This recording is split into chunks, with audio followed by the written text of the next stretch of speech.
Cordial saludo tengan todos, me presento, mi nombre es Kelly Joana López Franco, profesional de negocios internacionales.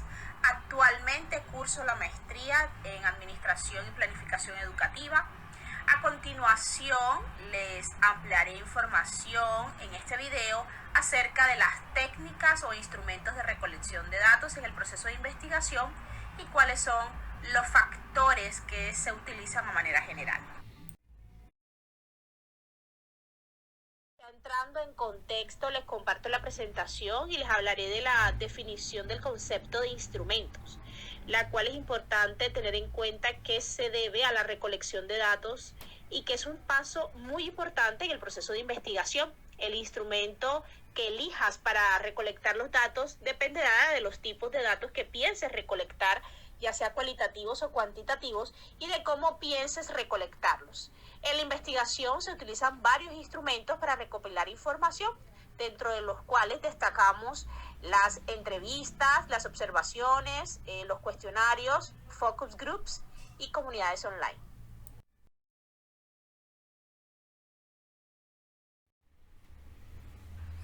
Hablemos de las entrevistas, y es que estas son una herramienta principalmente para la recolección de datos cualitativos y son populares porque la utilización de este instrumento ayuda a la recopilación de información debido a su flexibilidad.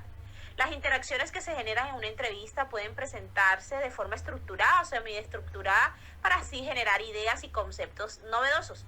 Al planificar y considerar una entrevista se tienen en cuenta algunos factores tales como la exhaustividad, el tacto, la precisión, exactitud, la confidencialidad.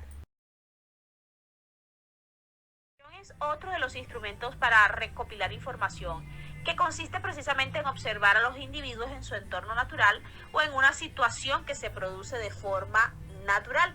Los procesos que se observan son normales, pueden abarcar desde casos individuales hasta grupales y comunidades enteras. La recolección de datos es laboriosa y requiere mucho tiempo y puede tener que repetirse para garantizar la fiabilidad. Sin embargo, los programas de observación basados en un conjunto de expectativas pueden facilitar la recolección de datos. Una de las principales ventajas de utilizar una observación es que puede dar lugar a una buena relación con los participantes, lo que les anima a hablar libremente. Esto contribuye a la riqueza de detalles de los datos recolectados.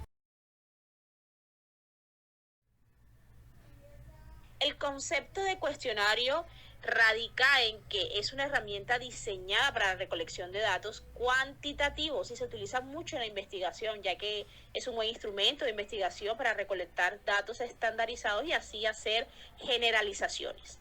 Los cuestionarios pueden proporcionar respuestas rápidas, pero hay que tener el debido cuidado a la hora de elaborarlos para asegurarse de que no se influye en la respuesta que se recibe. El diseño del cuestionario debe reflejar los objetivos de la investigación. Ahora del focus groups o método de focus groups o grupos sociales. Es un método cualitativo de recolección de datos. Se trata de una técnica de entrevista en grupo, un moderador neutral cuyo objetivo es recoger información sobre un número limitado de preguntas predefinidas.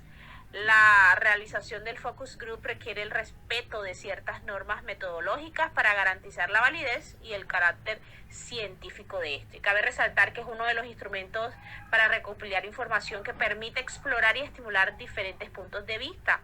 Gracias a este método, el encuentro de diversas personalidades favorecen la expresión y el debate de opiniones. Comunidades en línea básicamente se enfatiza en que es uno de los instrumentos para recopilar información más completos, pues en un mismo espacio puedes hacer tanto encuestas o sondeos, se pueden aplicar focus groups, tener un tablero de generación de ideas, premiar a los participantes por su retroalimentación y muchas cosas más. Las comunidades online son además un prometedor objeto de estudio para el marketing. La creación de vínculos entre individuos y la búsqueda de interacciones sociales se ven facilitadas en gran medida por el Internet.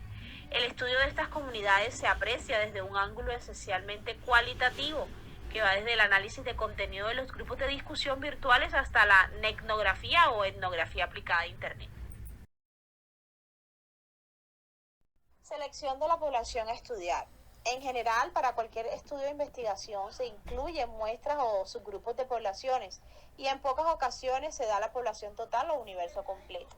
Las razones para estudiar muestras en lugar de las poblaciones son diversas. Entre ellas encontramos A, ahorrar tiempo. Estudiar un número menor de individuos necesariamente se realiza en menor tiempo. B, en consecuencia se ahorran recursos. C, estudiar a la totalidad de los miembros con una característica determinada en muchas ocasiones puede ser una tarea inaccesible o imposible de realizar. D, aumentar la calidad del estudio al disponer de más recursos. Las observaciones y mediciones efectuadas a un número reducido de individuos pueden ser más exactos. E, la selección de la muestra permitirá reducir la heterogeneidad de una población. F, es un sentido estricto y ético. No es necesario estudiar el total de la población cuando buena proporción de sujetos puede conseguir los objetivos del estudio. Criterios de selección. Posterior a definir la población de estudio, el investigador debe especificar los criterios que deben cumplir los participantes. Los criterios que especifican las características que la población debe tener se denominan criterios de elegibilidad o criterios de selección. Algunos de estos criterios se encuentran los criterios de inclusión, de exclusión y los de eliminación. Los criterios de inclusión son todas las características particulares que deben tener un sujeto u objeto que estudia para que sea parte de la investigación. Estas características, entre otros, pueden ser la edad, el sexo, el grado escolar, nivel socioeconómico, tipo específico de enfermedad, estudio de la enfermedad y estado civil. Los criterios de exclusión se refieren a las condiciones o características que presentan los participantes y que pueden alterar o modificar los resultados, que en consecuencia los hacen no elegibles para el estudio. Típicamente estos criterios de exclusión se relacionan con la edad, etnicidad, por la presencia de comorbidades, gravedad de las enfermedades, presencia de embarazo o las preferencias de los pacientes. Y tenemos por último los criterios de eliminación. Este aspecto corresponde con las características que se pueden presentar en el desarrollo de la investigación, es decir, serán circunstancias que pueden ocurrir después de iniciar la investigación y de haber seleccionado a los participantes. Muestreo y tipos de muestreo. Una vez definidas las características de los participantes en el estudio, es necesario que se garantice en la medida de lo posible que dicha muestra sea representativa de la población de estudio. Los procedimientos de muestreo se dividen en dos grandes grupos. Tenemos primeramente los muestreos probabilísticos aleatorios, que a su vez estos tienen su clasificación. Muestreo aleatorio simple. El procedimiento empleado es el siguiente. 1. Se asigna un número a cada individuo de la población. 2. A través de algún medio, ya sea por tablas de números aleatorios generados por un programa de computadora, etc. El segundo tipo es el muestreo aleatorio estratificado. Consiste en considerar categorías típicas diferentes entre sí, lo que llamamos estratos, que poseen gran homogeneidad respecto a alguna característica. Se puede estratificar según la profesión, el municipio de residencia, sexo, estado civil, etc. Y por último tenemos la categoría del muestreo aleatorio por conglomerados. En el muestreo por conglomerados, la unidad muestral es un grupo de elementos de la población que forman una unidad a la que llamamos conglomerado. Las unidades hospitalarias, los departamentos universitarios, una caja determinada de producto, etc.